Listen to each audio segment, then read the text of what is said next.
Um avião monomotor, quando a 3.000 metros o motor deixa de parar, deixa de funcionar, ele causa muita irritação e ansiedade.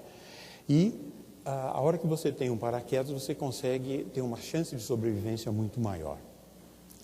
Nem toda inovação dá certo. Na União Soviética, foi tentado fazer um avião com poder de fogo muito elevado,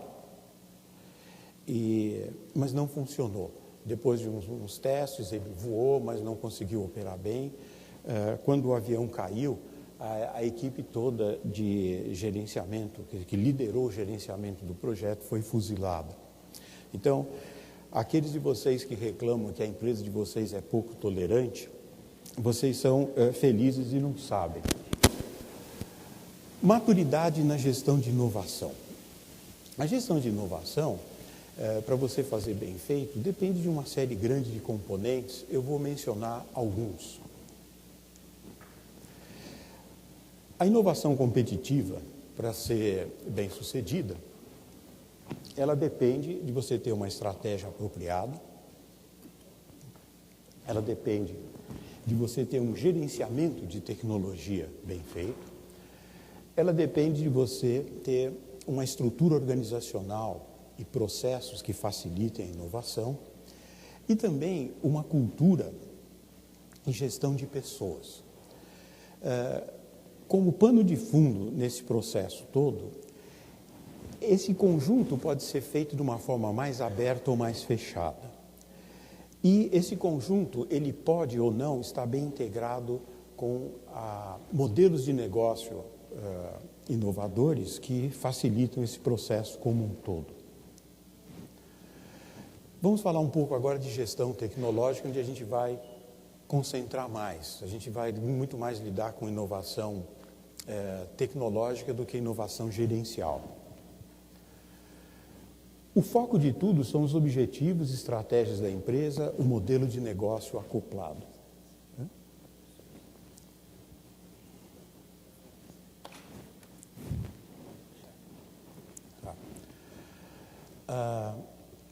Integração entre estratégia e projetos tecnológicos. Esse é um elemento importante. Todo mundo concorda, mas você entrar numa empresa e verificar se essa integração existe não é um processo tão simples. Você entra numa empresa e pergunta quais são as tecnologias críticas para o seu sucesso, as tecnologias estratégicas. Em geral, a resposta é um desastre total.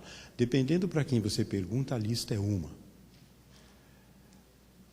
Um bom sistema de gestão tecnológica, ele tem que envolver processos para você avaliar a sua competência, a sua capacidade tecnológica frente aos concorrentes.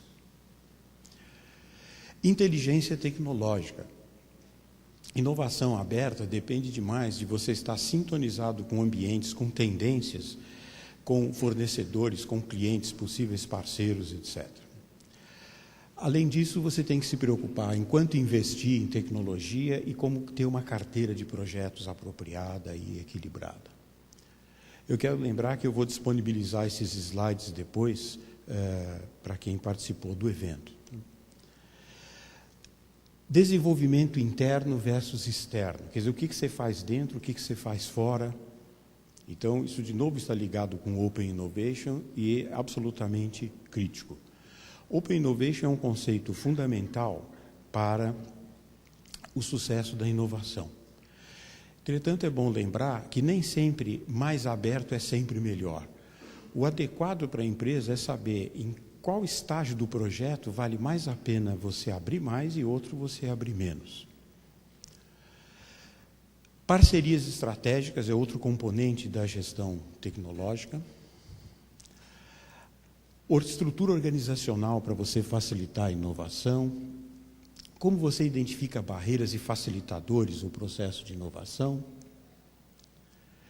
Quando que vale a pena ser líder e quando que realmente vale a pena você imitar os líderes.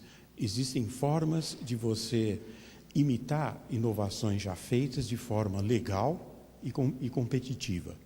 Existe um livro do Schnars chamado Administração da Inovação, aliás, Administração da Imitação, onde ele desenvolve esse pensamento com mais profundidade. E avaliação de resultados. É interessante notar que as empresas cada vez estão melhores para saber dos seus projetos o que é mais interessante fazer, o que não é. Raras empresas avaliam os seus projetos depois de feitos para saber o que você pode aprender com isso. Principalmente quando se trata de projetos na área de pesquisa e desenvolvimento. Em todas as oportunidades em que a FIA realizou planos de tecnologia para empresas, a gente sempre teve uma dificuldade específica com esse item. Há uma resistência grande na área de P&D de ser avaliado, porque eles dizem que P&D não é fábrica, você não pode ter, P&D tem que ter incerteza, e isso faz parte. Todas as vezes em que foi implantado o sistema de avaliação, o P&D ficou fortalecido. Porque avaliar P&D não é você criticar o projeto não deu certo. Um P&D em que 95% dos projetos de P&D são bem-sucedidos, provavelmente é um P&D ruim, que só está fazendo projetos de aprimoramento. Eu lembro que no caso da Aracruz havia um único projeto chamado Rebrota. Rebrota é quando você corta o eucalipto para fazer celulose, ele brota de novo. Essa segunda vez ele já não é tão bom quanto a primeira. O projeto Rebrota foi um projeto de P&D da área florestal que encontrou uma maneira e que a segunda vez ele era tão bom quanto a primeira. A hora que foi feito o cálculo, o lucro que esse projeto deu, ano após ano, milhares e milhares de eucaliptos, pagava o centro inteiro de P&D na área florestal, mesmo que ninguém fizesse mais nada. E gestão do conhecimento é você aprender com todos os seus erros e acertos, em gestão de tecnologia, em inovação aberta, para você ser criativo, fazer erros novos, mas não os mesmos. Agora, quando você fala em imitação, é importante lembrar o seguinte: se é para imitar, tem que ser bem feito, senão você fica pior do que estava antes. Pode colocar o filme 1, por favor?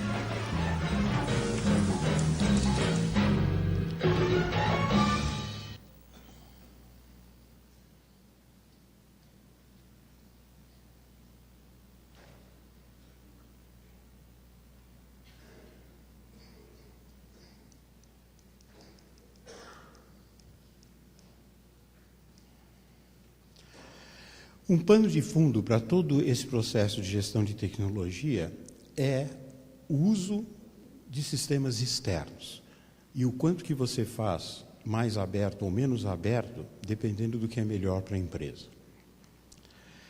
Vamos agora dar alguns exemplos de como, na prática, você faz algumas dessas coisas com base em empresas que nos autorizaram.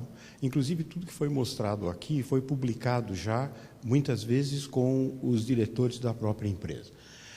A Vale é uma empresa do setor veterinário, animal, é uma empresa que tem assim, uma posição muito boa no ranking aqui no Brasil. Quando foi feito o plano de tecnologia lá, a avaliação da sintonia entre pesquisa, desenvolvimento, engenharia e estratégia foi feita através de um quadro assim. Nessa primeira coluna, você tem as estratégias mercadológicas da empresa. Aqui você tem a carteira de produtos. Onde você tem cruzinhas, significa que o produto está relacionado com aquela estratégia.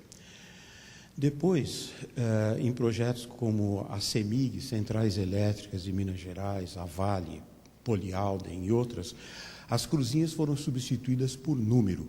Quanto maior o número, melhor a integração.